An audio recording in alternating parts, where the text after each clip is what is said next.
And I think that means we can now begin. And so I will call this meeting of the Village Council of the Village of Glendale to order, noting that we are meeting virtually and not in person, and that we are in compliance with all applicable Ohio law for virtual meetings. We begin, as we always do, with the Pledge of Allegiance.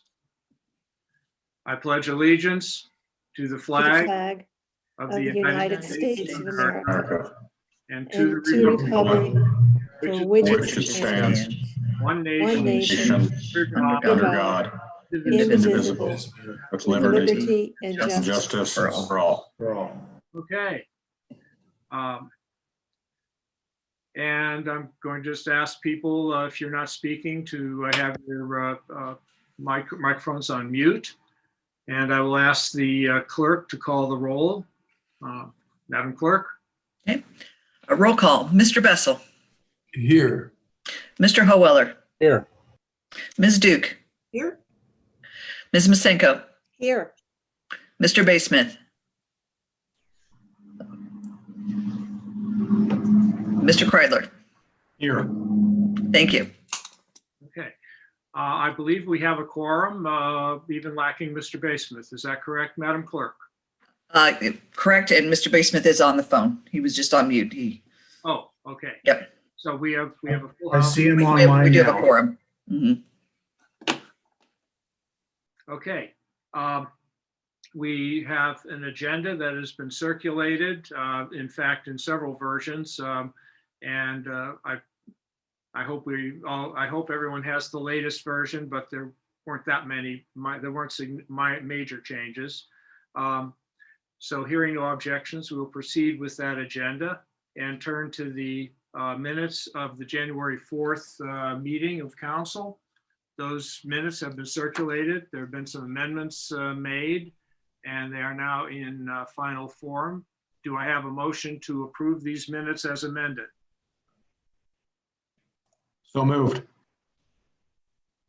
Second. Okay. Any discussion on this?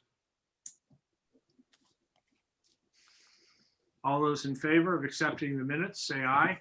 Aye. Opposed? Motion carried.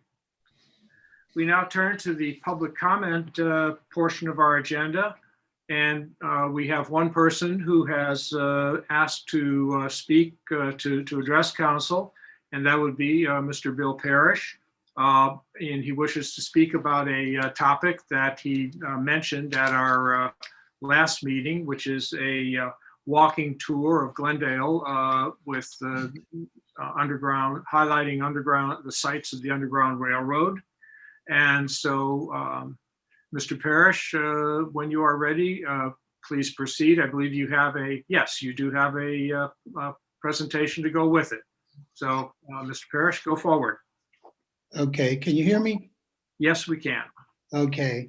Well, as I mentioned at the last council meeting, we have been moving forward on this for probably about 8 months.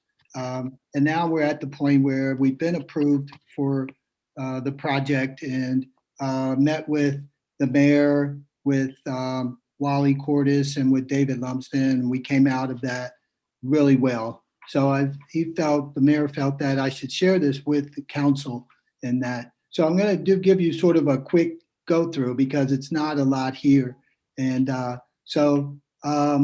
just to introduce it, it's called the Road to Freedom, an Underground Railroad walking tour of the historic village of Glendale. Next slide. Can we do the next? Okay. And the vision is just a self-guided walking tour. And I'm going to move sort of quickly, David, so don't worry about how he flips back and forth. It's a self-guided walking tour. Next slide. Our mission was to create, with historic context, vehicles that provide the education tools for self-guided tours of the historic village of Glendale as a central station on the Underground Railroad. And so we really put a lot of time into this to really kind of consolidate things. Now, the Road to Freedom has, we looked at, in the process, we looked at and researched some models. We looked at the Springboro, Ohio. We spent a weekend there actually, which was the next station north for the Glendale connection to the Underground Railroad. They do an amazing job there of presenting the Underground Railroad as it relates to Springboro. And we learned a lot about how they went about it, some of the things they were doing that were really helpful. We also visited Lebanon and Yellow Springs, which were also great places. Next slide. And so as a result, we came back with this idea of an interactive website would be part of our tour, complete with a virtual tour. So you can go online to experience it, or you could read if you're in the educational part of it. And then we saw that there were digital chips that we could use to make it possible for accessing it on cell phones. So we thought about handicapped and visually impaired people, first of all, because we thought, hey, we want everybody to be able to experience this the same way. So we put some elements in it, like this, being able to see it on your cell phone, and audio from that. Also, we had a brochure that's with print collateral to act as a tour guide. So you would have an actual physical print piece that showed you where the locations were and going through the tour. 10 to 15 stations. We originally said that, but I think it's more closer to 10 than 15 as we sort of found where we think some of the locations are that we think are important to have small stations at. Next. Next slide.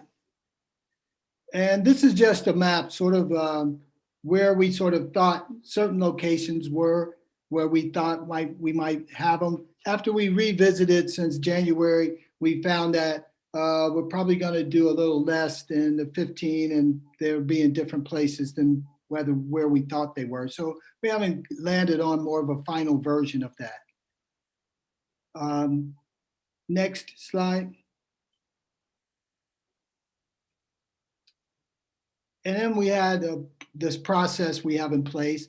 We've been working on the storyline for the entire stations and really deciding, okay, what are we going to use in terms of what we lose on the stations, and what will the website and the education piece look like? And that's a partnering piece. We have the Underground Railroad, we have Evendale, we have Sharonville, we have a number of people who want to be a part of the education piece. So those are just links where if you want to know more about the Underground Railroad in general, then that's where you can go to get that information. And then we have these timelines. Of course, you can see there that we have some timeline in place. And we have phases. So phase 2, we're going to determine a number of stations, which is part of the process once we get there. And then we'll have a final map. And then phase 3 will be a final copy. And now we're ready to begin the real process of the development piece. Next slide. Next. Then now the design and final design process. So we'll do preliminary layouts, and some of this will be taking place in earlier phases, but when we get to really phase 1, we'll do the layout. We'll know more. There was some question about chip locations and some of those type of things. We'll have all that finalized, but those are kind of details of whether we're going to use chips or not. And then the final overall design and all the communication vehicles supporting the walking tour will be complete. Please note that these dates are estimates, but we're pretty true to what we think we can do in the timeframes that we have. Next slide. Now, the final design phase, we're anticipating it during this timeframe that all the communication vehicles supporting the tour will be complete. So now we'll have everything designed, it's all ready to go. In phase 2, we'll begin the final production of the stations, the brochures, and then the final collateral and the website. We'll be working on the website earlier than this, but we'll be ready to launch at the time whereby we figure it's going to take us about a year to complete this process. With all of that in mind, this was our budget that we estimated. We have 2 of the 3 bids in. They look really good, and we're excited about it that we came in where we thought we might come in at. And we have a lot of people in the village who are very excited about this project, and people wanting to volunteer, get involved in that. So I thought tonight might be a good time to just circle back and say, hey, here's where we are. We're already moving forward. The excitement is there, and we think it's going to be something for the village that's going to bring a great deal of excitement and pride in the community. And so far, the community has shown us that they're really excited about this. Thank you, Bill. Any comments? Can I say something, Mr. Mayor? Please do. Bill, this is really interesting and wonderful. I'm glad you've taken on this project. If there's anything I can do to help you, please don't hesitate to give me a call. I think that this is something the village needs at this time. So thank you. Thank you. Yes, I'd also like to say, Bill, it's a wonderful project, and I'm very glad to see it underway and outlined as you presented. I was just wondering, are there other groups, organizations that ECAC is working with in the village to bring this about? Can you hear me? Yes. Yeah, at this point, it's been more outside of the village. I think we've had some people who really wanted to partner with us for the sake of just the Underground Railroad, but we're open to outside of the group of 20 people that sort of came together to sort of put this whole idea together in terms of proposing. We're just trying to figure out how the village fits in, because at this point, it's mainly been sort of an effort that we've done independent of the village. So, we're always open to how that might work. But at this point, we're feeling really good about the people who have been on board and the support that we're getting, that the village is really behind the idea. Can All I right. ask a question? Bill, what's your greatest need on the project right now? Right now, our greatest need we already have. So I think now we're just at the point where we wanted to get the blessing of the village, and so that we could just start moving on it. I can't say what that, if I go back, I could go back to the group and pose that question, but I probably couldn't answer that, right now. I probably couldn't say that. Okay.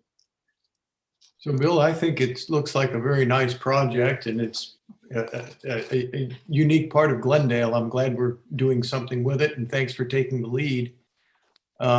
I'd like to, as Alan mentioned, I'd like to offer, if there's anything that I can do to help, please just reach out and let me know. Oh, absolutely. I mean, I have that feeling, and up to this point, we have just been sort of gathering what we think the storyline is, and trying to create it where it's something that's subliminal, like you don't see it. It's there, but you don't see it. So in getting bids for the stations, we were trying to make the stations such that they're not something you see when you're driving through. You just, they're there, but they're not, they're seen, but they're not seen. So I think that's what's our big thing now, is trying to make sure that it's not a big thing in terms of what you see, but it's very prominent in terms of the story and people being able to get through and understand, some important history in the village of Glendale. So it fits in with the environment, and if you're there to enjoy it, it's easily accessible. That's great. So Yeah. You told Nancy your greatest need you already have. What is that? People. People, okay. Okay, gotcha. We have a lot of people who really want to be involved in the project, and we Good. just felt like the more people that we could, once we clarify what it is, then we could start to find out where people wanted to actually work. Because we didn't feel good about saying, well, let's just get a bunch of people and put them to work. We felt, well, let's clarify what we're doing and then allow people to see where they most wanted to work, and then began to move it into the process. So much of what we've done at this point is just clarifying what it is, what we think should go, and then keeping it Glendale centric. We don't want to get a whole bunch of information and then not have it simple and clarify it for people to be able to experience it. So we thought that's why the website was really important, because we felt that that's where you can go to get information. We're going to give you nice thumbnails, some audio in that, but we're not going to overwhelm you with it. And then keeping it Glendale centric was really, really important. One last question. Sure. Yes, Bill, ECAC is a 501c3 nonprofit organization. So is there a website or someplace where people can go online and make a contribution? Well, we hadn't gotten to that point as far as asking people to contribute. We've already been funded. So the project has. So we're not necessarily, we're not trying to gain lots of funds with regards to that. But we do want people to go to the website to learn more about who we are as an organization. We've had a website since 2015. So if you want to go to the website to see kind of who we are and what we're attempting to do, you can go to ecac.center. And but this is something that, we just feel very excited about, and having people to come alongside it. That's been the greatest joy so far. We haven't had very little, if no, resistance so far. All right. And the website does come up. Thank you. Hey, Bill, what's your luck been with the Freedom Center downtown? Well, I'm good friends with Carl Westmoreland, and we've been great friends for a while. I did the exhibit at the Glendale Preservation Museum, and he came in that. So we've been friends, and he's been helping me a lot. He's come along. We're just really good friends. He's a guy who my dad knew well, and now I've become really good friends with him. So he's just been sort of like that walking librarian, that historian that's with you all the time or whenever you need him. So, and they're also saying, okay, we don't want to disturb what you're doing, but we're going to come alongside you and really support you in this effort, because it's an important effort. Hey, Bill, have you seen the College Hill Underground Railroad project, that Hamilton Avenue Road to Freedom? Have you seen that online? Yes, I was involved in that.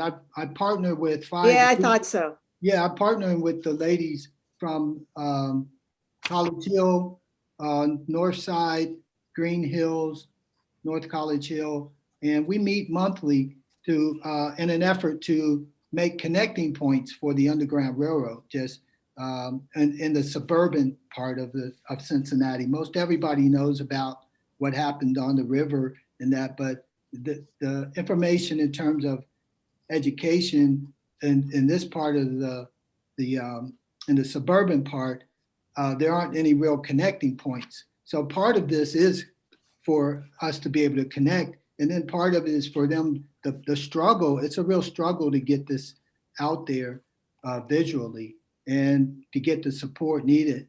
So we're working together. I meet with them every month, and we go, we come together to support what each other's doing. Yeah, the Hamilton Avenue Road to Freedom is fabulous. Yeah, and they're trying to do this. They're trying to do some of this as well. They're not as organized as we are, and that can be a struggle sometimes. But our effort together we feel like if we just keep pushing and pushing, and each one of us can do our part, then together we can make some strides towards putting more of the story together and making it available for the public to interact with. Just providing information, not necessarily trying to tell people what they should think or that, just give them the information, the sources where it came from, and give them the ability to interact with it and come to their own conclusions. Thank you. Okay, Bill, let me just reiterate what Wally, David, and I told you when you first met with us on this, which is that we welcome the project, and the village as a whole will do what we can to help you here. So thank you. Thank you very much. Okay, we're going to move on to old business, and Mayor, before we move on, yes. I will point out Mr. Kevin Parrish has raised his hand Oh, and wishes to speak. okay. I didn't know he was signed up or anything. Okay. All right, we can we accommodate him, David? Yes. Okay, go ahead. 5 minutes. Can you hear me? Yes, we can. Oh, good.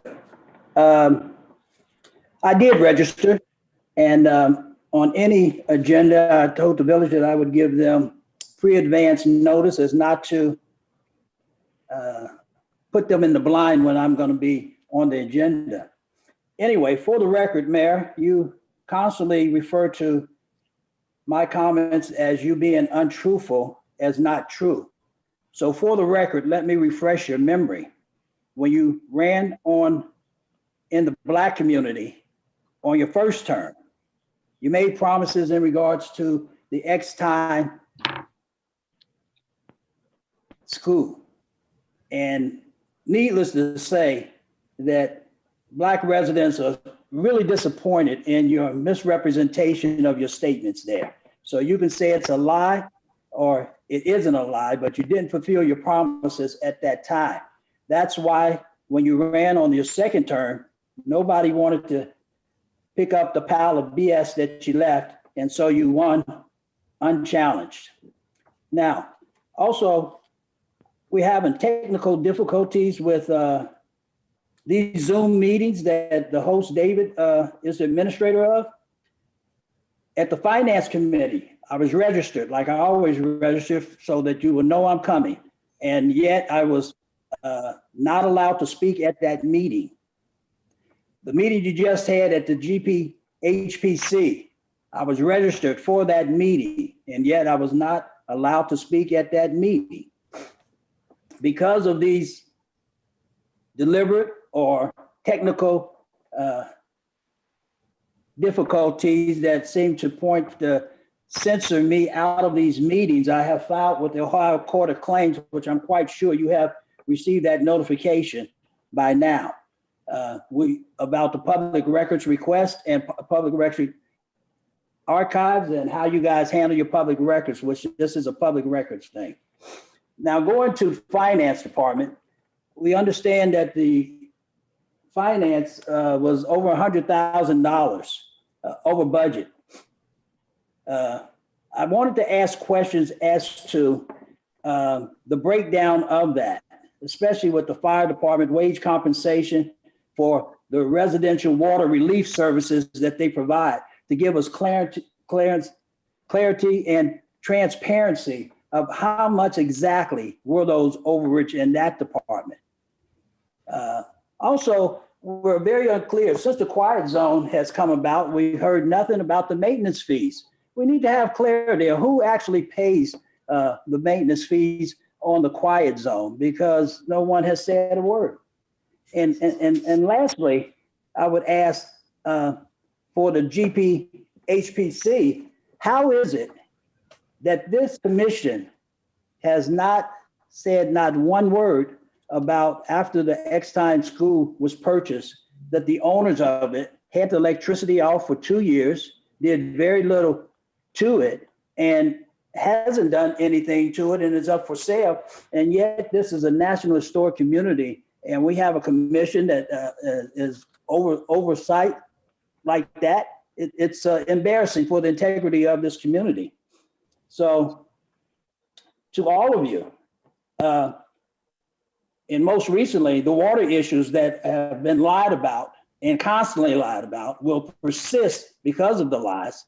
You need to be straight with the community in that whenever you've got a system that was only made for 50 years, and yet we're over 100 years in using it and counting, is so inadequate.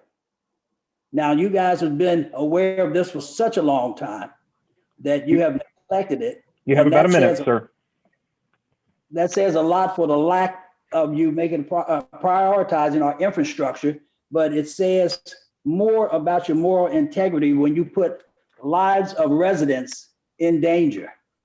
There are many residents that go on this chat line that won't come out in public that are concerned about these issues, but they need to come out in public so that you guys will address them, because I know as being a Black resident, you always overlook my comments. Thank you.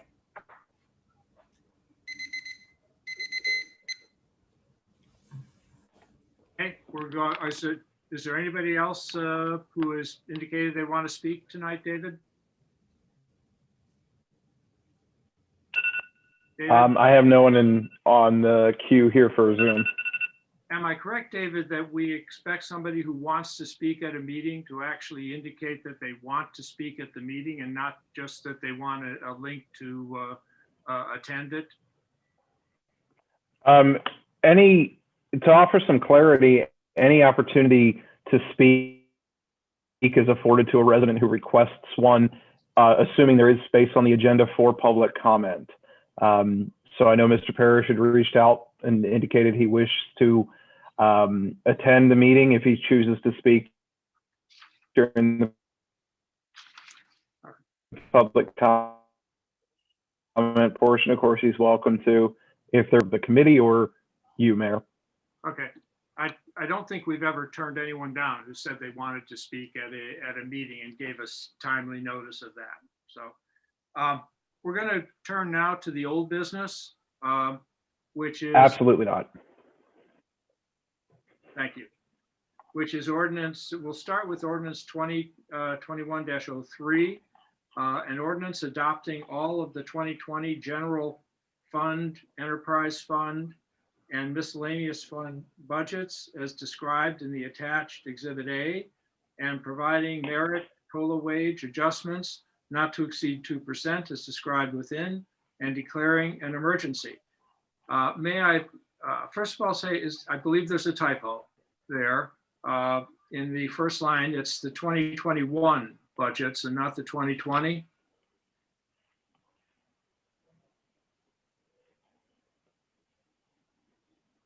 So we will correct that and call it a in the final version. This ordinance was originally going to be on the agenda for the January meeting, and council had decided that we want to take one more stab at cutting costs and bringing it into complete balance. We did make some progress on that, but not complete. But I would like to have a motion for this ordinance. So moved. Second. Second. Did I get a second there? Yes. Okay. I'd like to then invite Mr. Bessel, our finance chair, to give us a little background on this ordinance, not just for our benefit, but for the benefit of people who are watching. Sure. Thank you. We're also going to have to declare it an emergency. So. Okay. Well, thank you, Don, and thank you for that introduction. I want to acknowledge the village staff, everybody, for working very hard to try to make a budget that was as close to balancing as possible. We have had no tax revenue increases for several years here in Glendale, and we've done a lot of different things to try to keep our budget close to balance. This year, when you look at the actual budget and how it works, there is close to $100,000 deficit using the figures from the Hamilton County Auditor for revenue. And those numbers always include about a 3% holdback on property tax. And that's just to make sure that you account for possible taxes not being paid. Glendale typically does not experience that. We typically collect all of the real estate tax. And but on our budget, we can't add that in. We use the number the auditor gives us on our official budget. If you look at our typical experience collecting that 3% amounts to about $54,000. That puts us in a position where we're looking at a deficit that's roughly $40,000, $45,000. Then we, at our meeting that we had this past month, we looked at other areas where we could reduce some expenses. We came up with another $10,000, $15,000. We're now at possibly about a $40,000 deficit. It's not unusual for the village to pass a budget that shows a deficit of that size. Within the budget, there is a contingency number of $26,000, or $25,000, I'm sorry. And if we don't spend that money, and that's just an emergency holdback in case there was a crisis and we needed funds, if we don't spend that, then our deficit's in the range of $15,000. The other thing that our staff is very good at is saving money throughout the year and coming in under budget. So we are projecting a deficit, but I don't expect it's going to be anything that's too serious. The state of Ohio allows for a deficit budget if there are adequate reserves to cover that. And the committee decided to recommend this budget with any shortfalls being paid out of reserves. We have so we have a situation where we have a budget that's workable.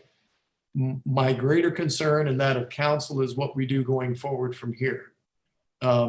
This situation will become worse in the coming years, and we'll need to find a way to increase revenue if we want to be able to come close to having a balanced budget, which that's what we should strive to do. The only other comment I'll make is that there were a couple of things identified by various council people that we should look at, some of our larger contracts. And we're going to try throughout the year to see if we can reduce some of those costs, possibly try to renegotiate or negotiate better terms on some of our larger contracts. I would anticipate some meetings within this first quarter of the year to try to identify those and build an action plan to see if we can save some money in those areas. So that's probably more than you wanted, Don, but that's it. No, that was just fine. Before we have any further discussion, I'd like to have a motion to dispense with 3 reads. So moved. Is there a second? Second. Okay. Now, any further discussion on the ordinance? Yes, I have.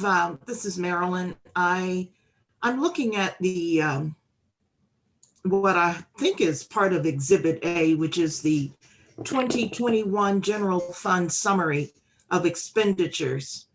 And I don't know if you've seen this, Mike, but once again, the village has come in at the end of the fiscal year of 2020, having spent less than that amount that was budgeted. I'm looking at 2.5 million or less that was budgeted for expenditures and 2.3 mil thereabouts that was actually spent. Okay. So we're doing very well in keeping our expenses down. I don't know if you've had a chance to see that since we received it in the past few days. Yes, and thank you for pointing that out, Marilyn. Part of that is our village staff being very prudent, especially the department heads. Part of that is some COVID relief funds that were received by the village. And Wally, maybe you can give us some idea of, rough numbers. I can, and David, feel free to jump in. The COVID relief funds received last year were approximately $82,000. We applied $41,000 to write down the police side of payroll and $41,000 to write down the police side of payroll. Additionally, we received $46,000 as a refund for first responders such as police and fire, which went into the starting balance fund. So at least $81,000 of what you're referring to, Marilyn, is relief money from COVID, which helped write down our budget. Thanks, Wally. Further discussion? Madam Clerk, would you call the roll? To dispense with the three reads, Mr. Bessel, Aye. Mr. Howeller, Aye. Ms. Duke, Aye. Ms. Masenko, Aye. Mr. Baysmith, Aye. Mr. Kreidler. Aye. For the ordinance, Mr. Bessel, Aye. Mr. Howeller, Aye. Ms. Duke, Aye. Ms. Masenko, Aye. Mr. Baysmith, Aye. Mr. Kreidler. Aye. Thank you. Thank you. We'll turn now to Ordinance 2021-06, an ordinance appointing Glendale volunteer firefighters, establishing a one-year probationary period, and declaring an emergency. Do I have a motion for this ordinance? So moved. Second. And do I have a motion to dispense with three reads? So moved. Second. Okay. And Chief Hardwick is not able to be with us this evening, but I believe he will be ably represented by Assistant Chief Reenan. Chief Reenan, are you with us?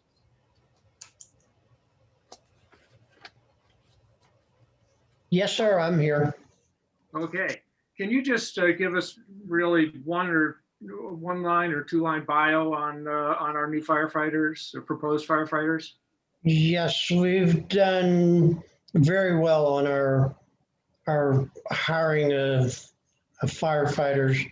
The first one on our list is a son of a Springdale captain. He has his firefighter 2, his EMT, his water rescue classes. He's got a very good training record. He lives in Butler County, single, so he has multiple hours that he can give to us. Next one on our list is Miss Driscoll. She has no training, very willing to learn. She lives in Madeira. She's a student at UC, and she's been very tied up in horsemanship. So it's pretty long distance from firefighting, but yeah, we used them years ago. Travis Neal, he's a firefighter EMT, works for UC Transport. He's a volunteer over in Kentucky, and he also supports the CDL. Austin Whittle has no training. He's worked in the restaurant industry since he's been out of school, a couple of years. He actually relocated from Texas and was looking for a volunteer department to work in. And last but not least is John Young. He's firefighter 2, hazmat cert. He lives in Sharonville. So out of the 5, 3 already are trained and will save us a chunk of change. And we're all for that. Thank you, Chief. I want to make sure we have the right name here. Mr. Neal's name, is it Travis or Trevor? Trevor, I'm sorry. Got it. Okay, I just want to be sure that our ordinance is correct. And so let's see, is there any further discussion on this? Okay, Madam Clerk, would you call the roll? Okay. To dispense with the 3 reads, Mr. Bessel, Aye. Mr. Howeller, Aye. Ms. Duke, Aye. Ms. Masenko, Aye. Mr. Baysmith, Aye. Mr. Kreidler. Aye. For the ordinance, Mr. Bessel, Aye. Mr. Howeller, Aye. Ms. Duke, Aye. Ms. Masenko, Aye. Mr. Baysmith, Aye. Mr. Kreidler. Aye. Thank you. You. We turn now to Resolution 2021-08, and this is a resolution authorizing the conditional use of land owned by Bradley Higginbotham located at 975 Willow Avenue for an in-ground swimming pool to be constructed according to plans and specifications provided by the applicant and pursuant to certain conditions and declaring an emergency. I can tell you that this proposed pool was considered by the Planning Commission earlier this evening and was approved. Now because it's a conditional use, the swimming pool is a conditional use, it has to come to council for final approval. Do I have a motion for this ordinance? So approved. I mean, Resolution. yes. And I'll second, Mr. Mayor. okay, so I have a motion and a second, and to dispense with 3 reads. So moved. And second. Second. Okay, I'd invite. Mayor, Mr. Mayor, did you say it was 2108, Yes, 2107, right? 21-08. In an earlier version, it was 07, but we went back and checked the January meeting, and there was already an 07 ordinance there for 2021. Okay. Oh, okay. Really? All right.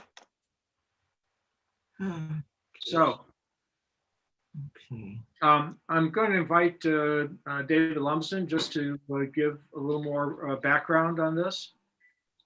Thank you, Mayor. I apologize if my audio is somewhat delayed. I've been having internet issues throughout the council meeting tonight. The mayor covered it pretty succinctly that this is a conditional use application.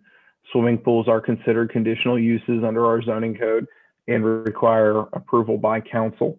The Planning Commission reviewed it, found it to be a favorable application, and it has been reviewed by the neighbors of Mr. Higginbotham and does not have any negative impacts that they feel it would bring upon their property or their neighborhood. So therefore, Planning Commission did recommend approval of the conditional use application.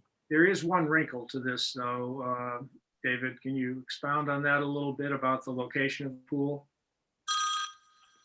Mr. Higginbotham, or the applicant, had pursued a variance because I'm not sure how familiar members of council are with his lot at 975 Willow.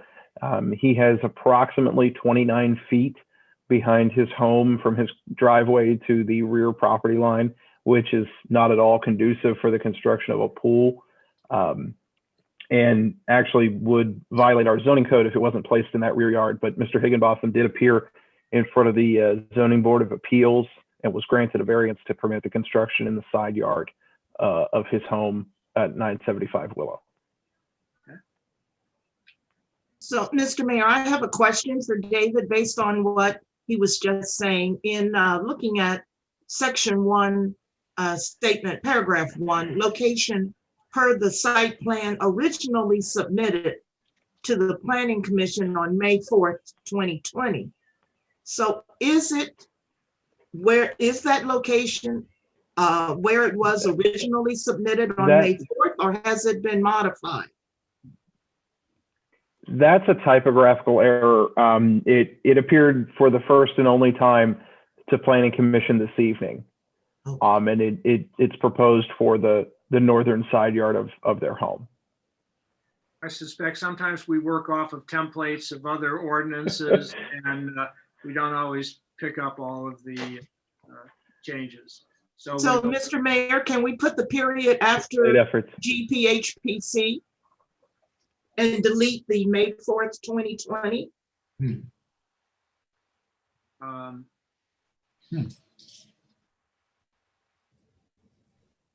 Do we need a date here? I don't think we need a date to make it legal, do we, David? Kathy? I don't see why we would. We'll have record in the Planning Commission minutes of their recommendation. So I think that it's sufficient. Okay, I will treat this as a friendly amendment. All those in, I guess, how does this work now? Is there a motion to amend here? So moved. Reading the date. So moved. Second. Okay. All those in favor of that amendment, please say aye. Aye. Aye. Okay.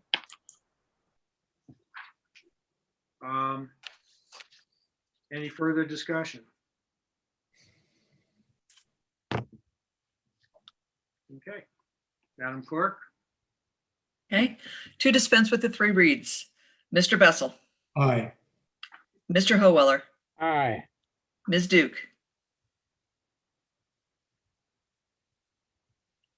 Ms. Duke. Did you hear Mr. Howeller? Yes. Okay, I'm sorry. That's okay. Aye. Ms. Masenko, Aye. Mr. Baysmith, Aye. Mr. Kreidler. Aye. For the resolution, Mr. Bessel, Aye. Mr. Howeller, Aye. Ms. Duke, Aye. Ms. Masenko, Aye. Mr. Baysmith, Aye. Mr. Kreidler. Aye. Thank you. Thank you. Now we turn to reports from the mayor, standing committees and special committees. And for those of you who have been thinking that we're going to get out really early this evening, I have a little bit of bad news, but I think it's good news for the village overall. Every year in February. Excuse me, Mr. Mayor. Oh, could you hike up the volume on your system just a bit? I'm having trouble. I don't know if anybody else is, but just a little bit higher. Okay, does that help? A little bit. Okay, Am I the only one who's? Do you have your volume up as high as it'll Yeah, go? I do. I mean, okay. Okay, I'll do my best to speak clearly and maybe a little louder. This is the meeting when I recap the accomplishments and milestones of the village and its government from the previous year. And so my report is going to be a bit longer than usual. And while we had no births reported, and we are withholding full acknowledgement of deaths until we can do it at an in-person meeting, I just have to note the passing of Dr. Thomas Todd, who, among many other things in the village, was a predecessor in the office that I now hold.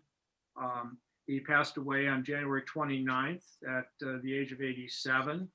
And I know that a lot more is going to be said about him. For now, all I can say is that the term pillar of the community just came into my mind when I heard about it. It's a term that's overused sometimes and not always appropriate. In this case, I can think of no better description of Dr. Todd than pillar of the community. I'm going to turn now to the accomplishments and milestones that have been distributed to council. These are also available on our website, and I'm certainly not going to read them all because then we'd be here all night. But there are, let me give you the highlights, what I consider to be the highlights. The quiet zone became official and went into effect on January 10th, 2020 at 12:01 a.m. And I'm pleased to report that I, along with Councilwoman Masenko, was at the depot that night at midnight. I think it took about 45 minutes for a first train to go by. Excuse me, I think Mr. Kreidler was there as well. Oh, I'm sorry. That's okay. I was there. There was champagne flowing at the night, so I can't say I had that great a memory, and I did walk. So anyway, the first train that went by did not sound its horn. Neither did the second train that went by. Now I know in the next few months, some trains, some renegades did sound horns, but at least we had that initial success. And now it's a rare thing when a train sounds its horn going through the village. The Ohio Department of Transportation demolished 4 houses on Sharon between I-75 and Chester Road, which created more green space. It's in preparation for the widening of Sharon Road and the entrance to I-75. But it also will give the village a bit of land at the corner of Sharon and Chester to erect some form of entrance sign to welcome people to our village. On March 2nd, 2020, we appointed Kathleen Ryan as our new village solicitor, and we're all very happy about that. We established the Glendale Community Improvement Corporation on February 15th, 2020. And then for into the, I guess, the summer, with the village, with the able assistance of Councilwoman Masenko, arranged for Burwinkle Farms to set up a farmer's market each Thursday in the municipal parking lot, providing fresh produce to Glendale and area residents during the pandemic. I'm pleased to report also that on July 3rd, we appointed Will Kreidler to fill a council vacancy for Councilwoman Greninger. We have all, people must be having babies and not telling us about it. I see this all the time. We only have 2 reported to us, but we did have 2, and unfortunately we had 25 deaths reported that we learned of.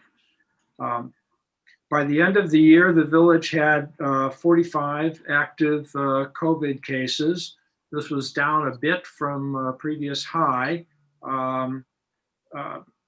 Two positive notes. Number one, we are not aware of any deaths in the village attributed to the virus. And number 2, as of the last report I got, we are down to 20 active cases at this time.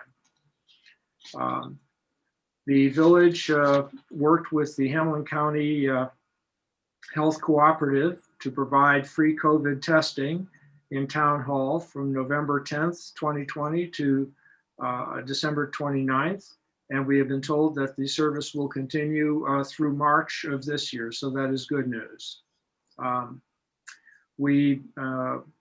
2020, we received additional unbudgeted, i.e. funds that we didn't expect in the form of incentives, pandemic support, refunds, and or grants totaling $607,801 This is a great tribute to a lot of people here, Mr. Cordes, Mr. Lumsden, our chiefs, and other department heads. So it just says this is how we can try to find ways to balance our budget.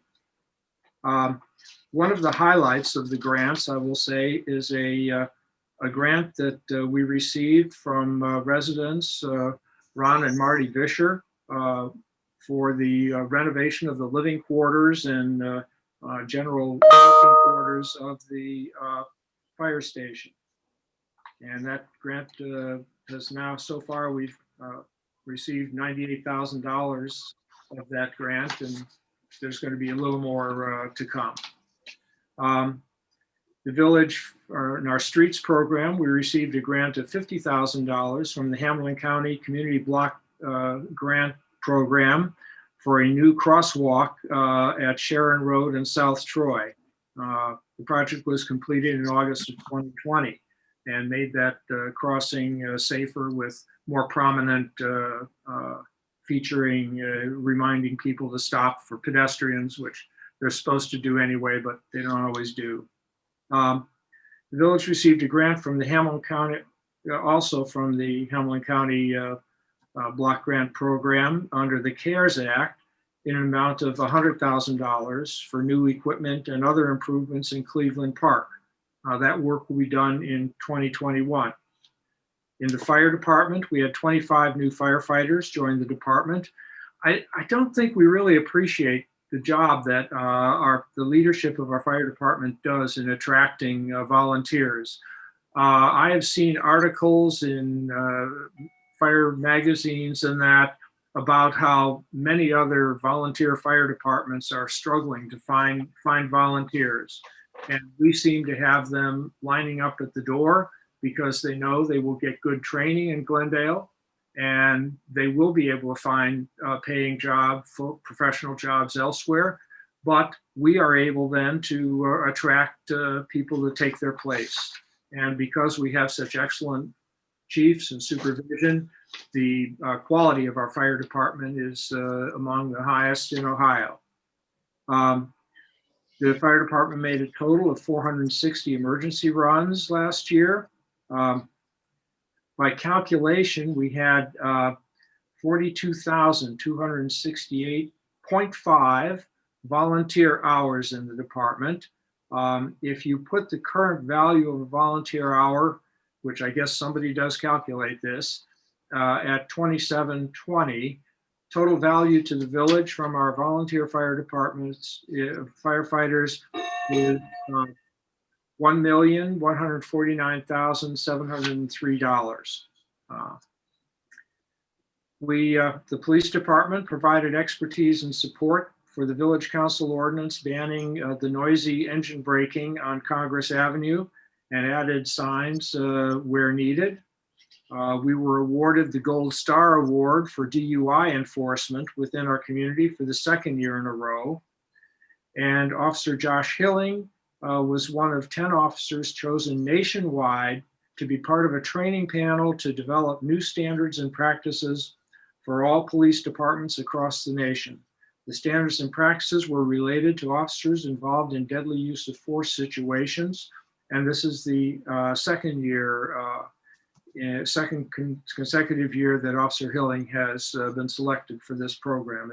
It says a lot about a small department of us, of our size, that we get this kind of recognition. Recreation and playgrounds. We have a grant to make improvements in Cleveland Park, and the work has begun, and we expect the completion to be sometime next spring or early summer. Arbor Day was again proclaimed, and we were recognized by the National Arbor Day Foundation for being a Tree City USA for the 25th consecutive year. And for the 10th year, we have had a growth award. And by achieving this 10-year recognition, we have been recognized as a Sterling Village by the Arbor Day Foundation. We completed the renovation of Tollgate Park. which included new trees, irrigation, and multiple planting beds of bushes and flowers. Most of you don't know what Tollgate Park is. It's the green space at the intersection of Route 4 and Congress. It's more of a visual park than a park where people can actually visit, since there is no safe crosswalk for getting to it, but it does look very nice. And it presents Glendale very well as people enter our village. The streets department contracted to pave 9 interior streets, including Morris, Greenwood, Walnut, Glendale, Linden, North Troy, Little Creek, Albion, and Kingfisher at a cost of $159,700. This is part of our ongoing campaign to get all of our streets repaved and in good condition. Once the work is done on the Sharon Avenue water main, we're going to begin making arrangements to have that street paved too, and it's really going to be a huge improvement in the village. The Town Hall Auditorium kitchen was improved with several new, virtually new, everything new in it.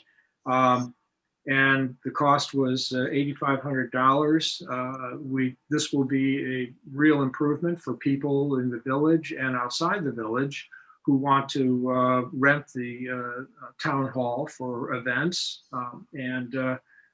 We still give a very hefty discount to our residents, and we hope to make some real money once the COVID restrictions allow us to hold large events indoors. Excuse me.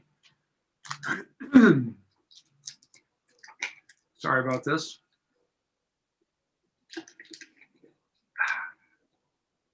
Notice I did that with one hand. We have a low interest loan from the Ohio Water Development Authority to fund the installation of a new water main on Sharon Road. Our triennial sampling for lead and/or copper in homes was non-detect, and our first annual test for PFAS in our drinking water was also non-detect. In the village administration, we completed a redesign of the new Village of Glendale website. I think it looks terrific, and we've been getting some real compliments on it. The bridge at Sharon and Little Creek was at last, the replacement was finally completed in August of 2020.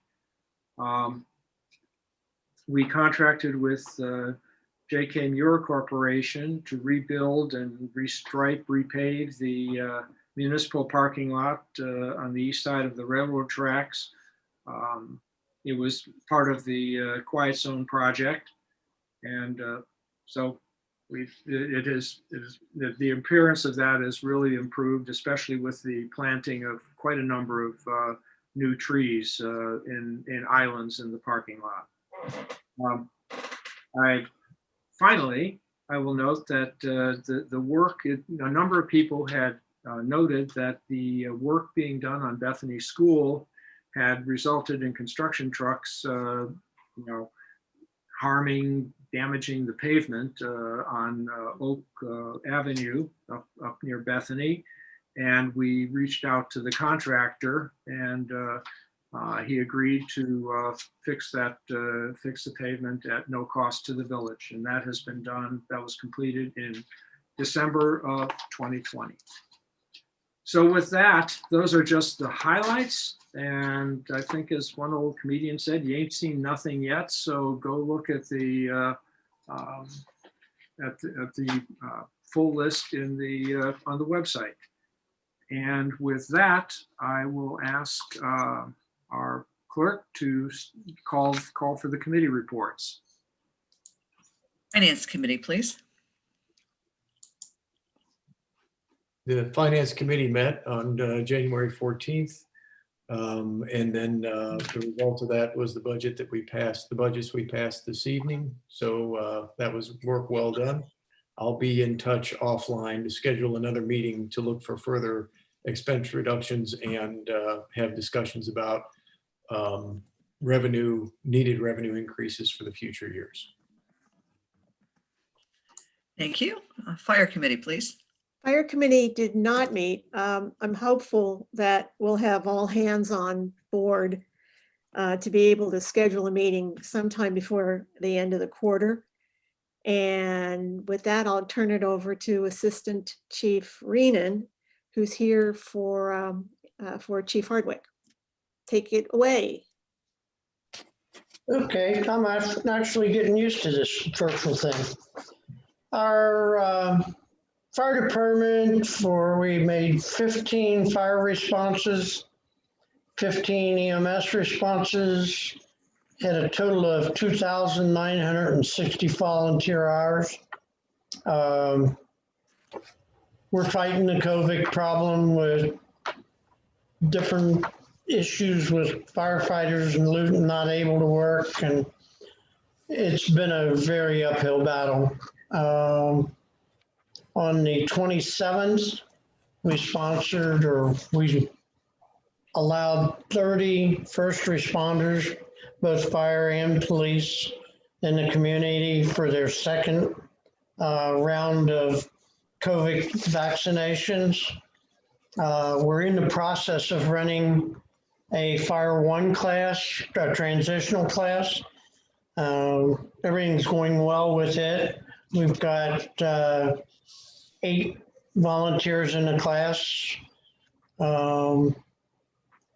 Last week, they had Tuesday, Thursday, and Saturday, 16 hours of emergency driving vehicle training, very successful. We did not have one person fail, which is kind of unheard of since some of these people have never driven a piece of fire apparatus, and we were using a full-size fire truck instead of an ambulance. So very well done by the group. The people that we announced this afternoon on hiring, we're starting a 36-hour fire class February 1st, or 23rd, I'm sorry. And it is in conjunction with Green Hills Volunteer Fire Department. We hope that will be very successful also. With all that, made for a busy month, and I would say quite successful for the department. Thank you, Chief. Thank you. Laws and claims, please. The Laws and Claims Committee did not meet in January. We do need to meet. I would like to schedule a meeting in February and would suggest looking at 2 dates, either the 12th or the 18th.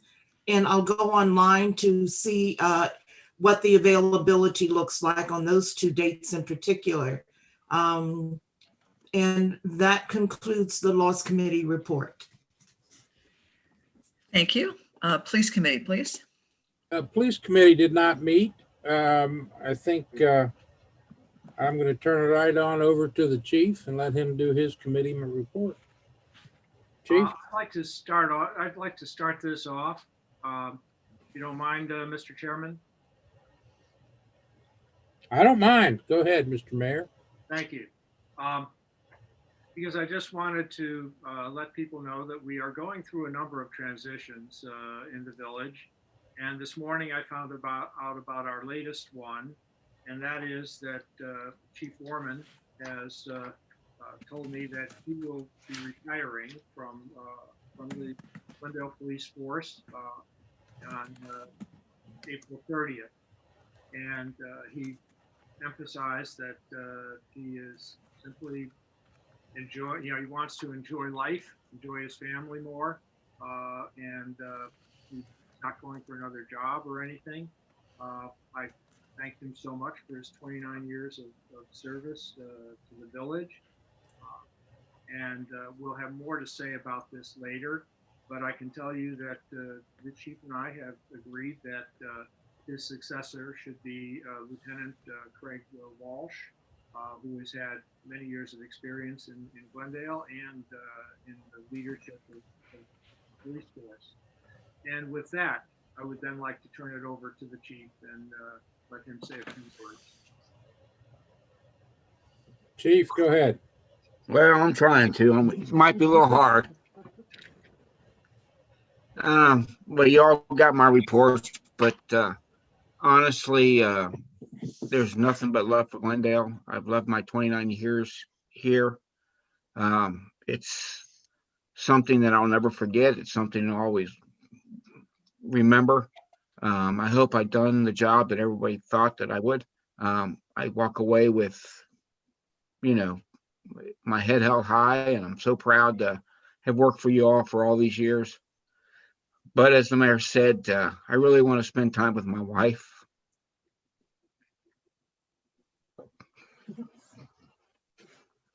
Okay, I'm having a hard time. Thank you, Chief. So that's all. Thank you. Thank you, Chief. Thank you. Thank you, Chief. Thanks, Chief. Okay. Madam Clerk? Okay. Public buildings and historic preservation, please.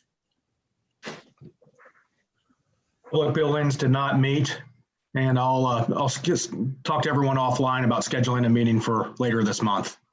Thank you. Thank you. Recreation and playgrounds, please.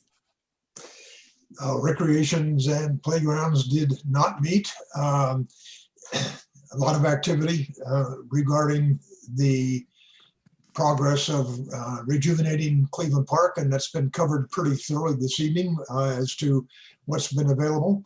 The status right now is that bids were let in December and January, and strangely, no one responded to the invitation. Pardon me? You know what?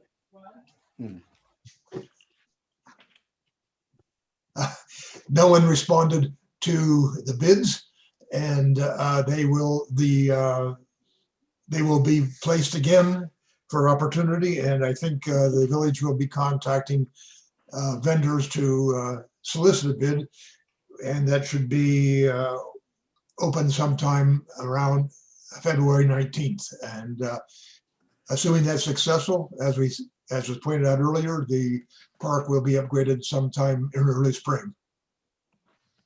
Thank you. Thank you. Streets, public improvements and lights, please. Streets Committee did not meet. Next up for streets, though, is to prepare the street improvements for the coming year. And we will be doing that shortly.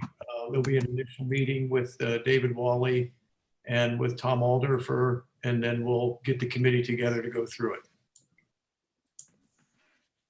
Okay, thank you. Utilities Committee, please. The Utilities Committee did meet in early January, January the 11th to be exact.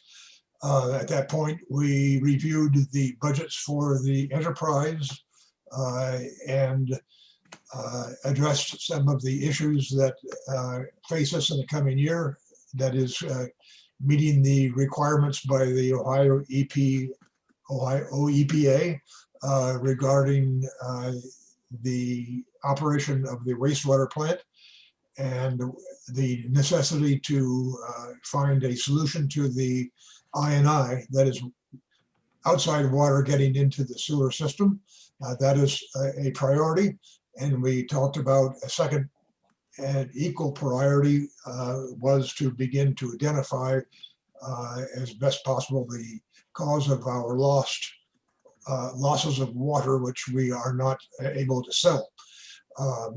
The meeting went on for a little long, and I requested that we continue it at a later date. And at this point, we've scheduled with the committee to have a meeting on February the 12th at 3:00 p.m. Thank you. Okay. Thank you. Mr. Mayor, before we leave our committee meetings, can I ask for clarity? Because the Utilities Committee had a very good meeting, very productive meeting, and yet we found out later it was not recorded or videotaped. And so I am seeking clarity, since these other committee meetings and the Community Improvement Corporation will be meeting this month, and other meetings are being held, on when meetings are being videotaped live and accessible on YouTube versus not being recorded. I will admit, we don't have a policy on that. We have, I think, we have recorded some meetings and not others. Of course, when we were not doing virtual meetings, we didn't record any of our committee meetings. And, we announced them and let people attend as they wish. And that is still the practice, that anybody who wants to can attend the meeting. And so we have not developed a policy or practice there of recording the meetings. And sometimes we do, though. So should a chair of a committee request that it be recorded in advance, what would be practical and feasible? I think if a chair would wish to have their meeting recorded, and ICRC had the time to do it, we would do it. Sometimes ICRC, they serve many communities in our area, and sometimes they are booked up. And I know they have, from time to time, told us that they can't do a particular meeting. We are able to do it on a Zoom account that we have, but it doesn't come with the ability to record. Am I right, David? No. So let me provide a little bit of background here. The policy that we've been following, or at least I've been following when I organize Zoom meetings, is that if it would occur in person and would have been recorded, it is recorded. If, like the mayor said, the mayor was correct that committee meetings that historically would not have been recorded were not typically or are not typically recorded. There are exceptions if there's perhaps a large group of people in the meeting, and quite frankly, if I'm taking minutes for the meeting, it's helpful to have it recorded. What's that? Kind of breaking up. Make it easier to. He's breaking up, Mr. Mayor, and I do want to note that we have recorded a lot of our committee meetings when we started in April, in late March, April, May, June, July, and September, October. And I think somewhere along the line, I noticed that 2 or 3 of the special council meetings were not recorded, but yet a few others had been recorded. And then I was looking for the Utilities Committee recording so I could check something that was in the minutes, and I didn't find it. And that's what's really prompted me. Okay. So, and I'm not suggesting a policy. We don't need any more paperwork or policies. I just want some clarity on expectations and what is feasible. That's all. Okay. If I may, can everyone hear me now? I've actually just called into the meeting. I'm having some Yes, loud and clear. frustrating audio issues. Give me 1 second here.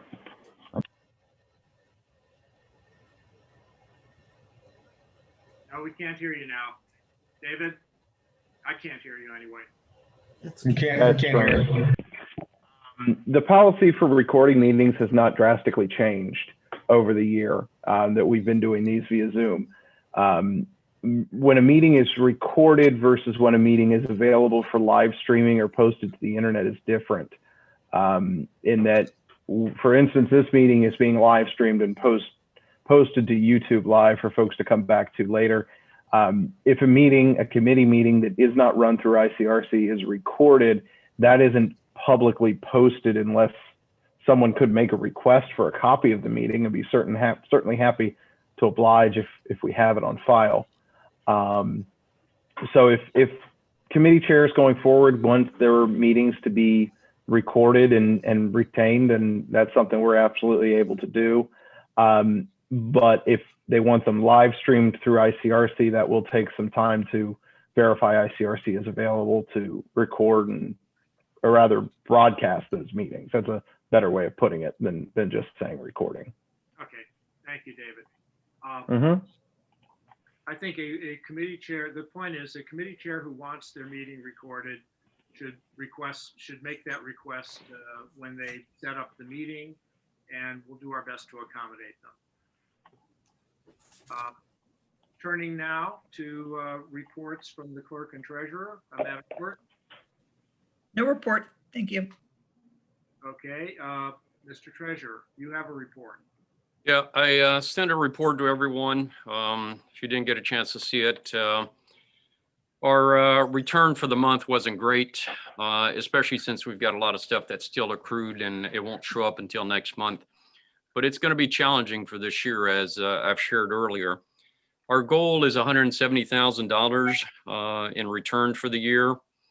And as all of you know, the economy and the government's not helping us a whole lot in having higher rates.